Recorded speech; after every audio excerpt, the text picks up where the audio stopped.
What's up? Everybody, YouTube, are you ready? Are you ready to rock? Okay. Guess what we did last Monday, a couple of days ago. I'm not sure if any of you were able to catch up with that.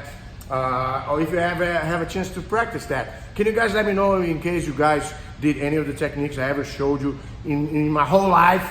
If there's anything that works, tell me. Send me a message. And if there's anything that doesn't work, please tell me even more, because I want to try to troubleshoot and give you more tips and whatever it is I can to make it work. I'm a stubborn guy, and I take pride sometimes to figure out things, make sure I give you, deliver you all the goods. But if for some reason there's an issue, I want to know so I can help you out, and you help me out with that, so we all grow together. We all cool with that? All right, good.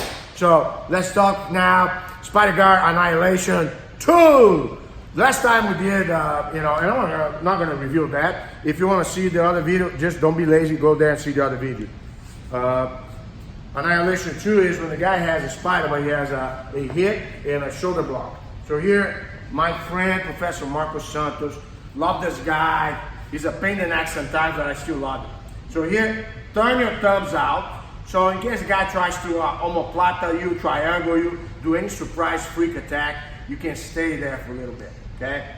Now, whichever arm I have the leg on, that's what keep the push-pull pressure. I sidestep away from the leg so it's easy to catch. Then I sidestep away and try to move away. If that leg goes, then it's easy because I can just kind of shake a little bit and start dragging the leg. I wish it was that easy though. Guys will linger, you pull more, keep tighter. So a lot of times when I do the lateral step and I grab the outside of the leg on the arm, I'm gonna kind of do a big step and knee down the far leg so I can grab the near leg. If he tries to get rid of the leg and kick that leg out and breaks my grip, go ahead. See, no problem. I keep moving and I'll try to pull the leg and pin the leg down. And from here, I'm gonna pivot, and circle to whichever direction, either forward or around. Okay, I'm more prone towards facing the guy head on in this case.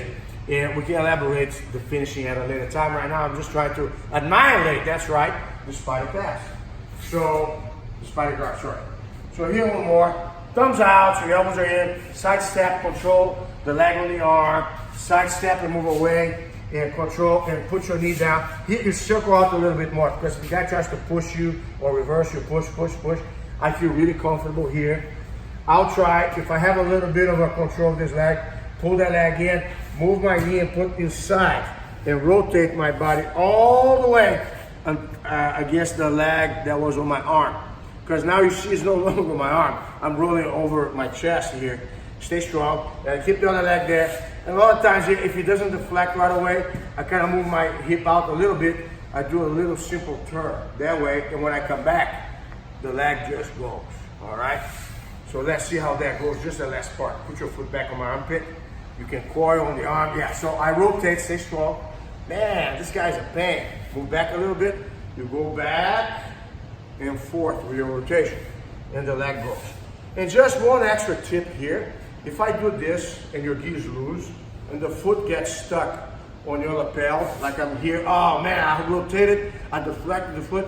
So you walk away from the leg and lower your head and then keep pushing the leg, and the foot will calmly, easily slip out of your collar, and then you're free to go. And like I said, instead of going around the guy, in this case, I like to put my knee in the front and go over the guy. So I can pull the legs, eventually roll the guy over, okay? So, basic idea here is, one more time. Thumbs out, okay? Why would I do that? So let's just stop this. Why do I do this? Let's switch around for a second here. So, if his thumbs are in and not out, that means his elbows will be out. So let me start again. Relax, man. Relax. So here, do me a favor. Don't worry about your thumbs. Keep your thumbs in. Okay? When the guy's in this position, first thing you're gonna fall is I push his elbow down, and I can easily kind of get my arm shot underneath his far arm. So here you're easily going for the shoulder. You also, let me do it again one more time. So I have the hip and the shoulder, and the thumbs are not out like this, okay? They're just kind of trying to grab me So here I put pressure down.